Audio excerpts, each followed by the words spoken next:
세상을 꿰뚫어 보는 눈, 호루스에게 물어본다. 알려줘요, 호루스.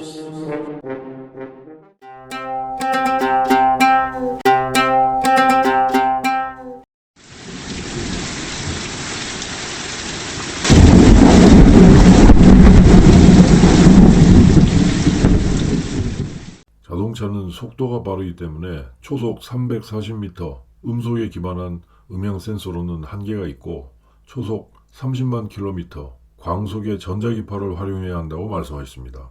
그러니 과학 센서인 카메라, 라이다가 자율주행차 개발의 핵심 아니겠습니까? 라디오나 텔레비전은 송신하는 방송국과 수신하는 이용자가 정해져 있기 때문에 단방향 통신, 심플렉스 커뮤니케이션이라고 하지. 무전기나 전화는 통화자들이 서로 송신과 수신을 할 수 있기에 양방향 통신, 즉 듀플렉스 커뮤니케이션이라고 하고, 지금까지의 자율주행차 개발은 단방향 접근이라 할 수 있지. 단방향 통신은 짝사랑과 같은 거야. 과학 센서와 인공지능이 결합되어도 운전 주체인 내가 파악한 것이 전부이지. 서로 소통해야 제대로 알 수 있지 않겠나? 양방향 통신을 기반으로 해야 나의 실수나 기술적인 한계를 보완하기 쉽고 빠르게 5단계 자율주행에 이를 수 있다네. 여기는 천왕봉, 본부 답하세요, 오바. 여기는 본부, 오늘 천왕봉 날씨는 어떤가, 오버. 무전기는 이런 방식으로 교신합니다. 오버라는 말로 송신이 끝난 걸 알리면 상대방이 내게 송신합니다. 무전기는 양방향이긴 하나 채널 한 개를 차례로 나누어 사용한다고 해서 half duplex, 반이중 통신이라 합니다. 한편 전화는 양쪽의 통화자가 동시에 말하고 들을 수 있습니다. 이걸 full duplex, 전 이중 통신이라고 합니다. full duplex가 인간적인 방식이고 전화는 이것을 구현한 창의와 노력의 결과물입니다. 전화를 잘 살펴보면 자율주행차가 가야 할 길을 알 수 있습니다. 언제 어디서나 모든 사람이 서로 소통할 수 있는 전화처럼 내가 탄 자동차가 주행에 관련된 모든 주체와 서로 소통하는 것이 자율주행차 개발의 목표가 되어야 합니다.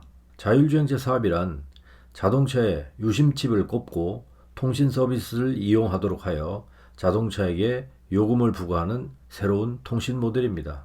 개발의 관점을 바꿔야 합니다. 이해하기 쉬운 집 전화기를 통해 자율주행차 개발 방향과 사업 방향을 제시하고자 합니다. 1876년 전화기 특허 이후 100여 년간 사용되어 왔던 음성통신용 전화체계를 POTS, Plain Old Telephone System이라고 합니다. POTS를 쉽게 말하면 집 전화가 되겠죠. 그 이후에는 ISDN, Integrated Services Digital Network, 종합정보통신망 서비스와 같이 전화선을 이용한 데이터 서비스 및 휴대폰 개발 등을 거쳐 마침내 스마트폰에 이르게 됩니다. 집전화는 다음의 특징을 가집니다. 양방향 통신, 유선 전화, 좁은 음성 대역, 통화음, 요금 부과, 다이얼, 자체 전원. 무슨 말인지 알 듯 말 듯 하죠. 양방향 통신은 앞에서 말씀드렸고요. 유선 전화도 당근 이해되는 말이고요.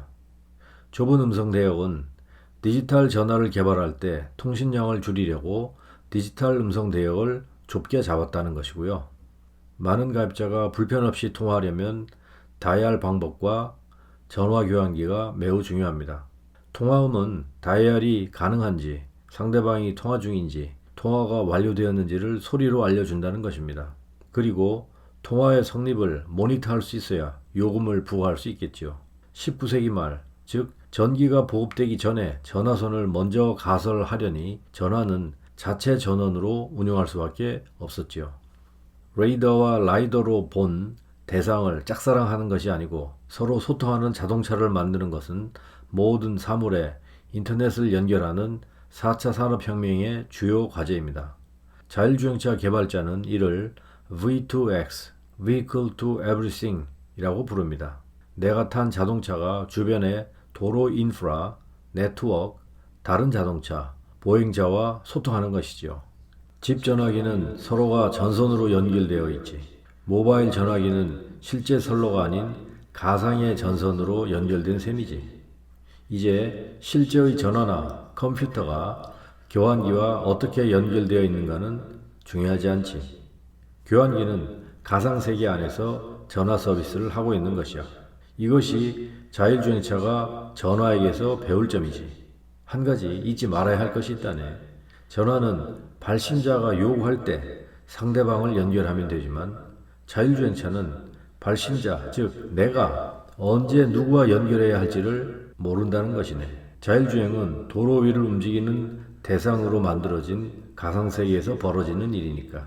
자, 이제 문제를 풀어보게나. 앞서 2단계 자율주행차가 개발되면 바로 5단계로 가야 한다고 말씀드렸습니다. 자율주행 2단계는 올바른 정보가 제때 제공되면 자동차가 교통 흐름을 방해하지 않고 운행하는 수준입니다. 하지만 5단계에 이르기 위해 필요한 정보도 자동차가 혼자 다 확보할 필요는 없습니다. 카메라와 라이더가 필요한 정보를 다 확보해야 한다는 것이 짝사랑이라는 것입니다. 전화 가입자에게 PSTN Public Switched Telephone Network이라는 가상의 통신로를 통해 서비스하였듯이 통신사는 자동차, 보행자, 인프라가 모여있는 가상의 도로를 만들고 여기를 통과하는 자동차들에게 필요한 운행 정보를 서비스할 수 있습니다. 다달이 전화통신료를 내듯이 자율주행차를 탄 사람은 통신사에 운행료를 내면 됩니다. 통신사는 자율주행차가 운행하기 위해 필요한 정보를 모으고 연결하는 서비스를 제공할 것이니까요. 자율주행차가 교통사고를 내면 누구 책임이냐고요? 당연히 가상도로를 운영하는 통신업자 책임이죠. 교통사고에 책임있는 주체를 지목할 수 있어야 5단계 자율주행차가 운송수단으로 채택될 수 있지 않겠습니까? 이것이 호루스의 눈이 바라본 자율주행차의 개발 방향이자 사업 모델입니다.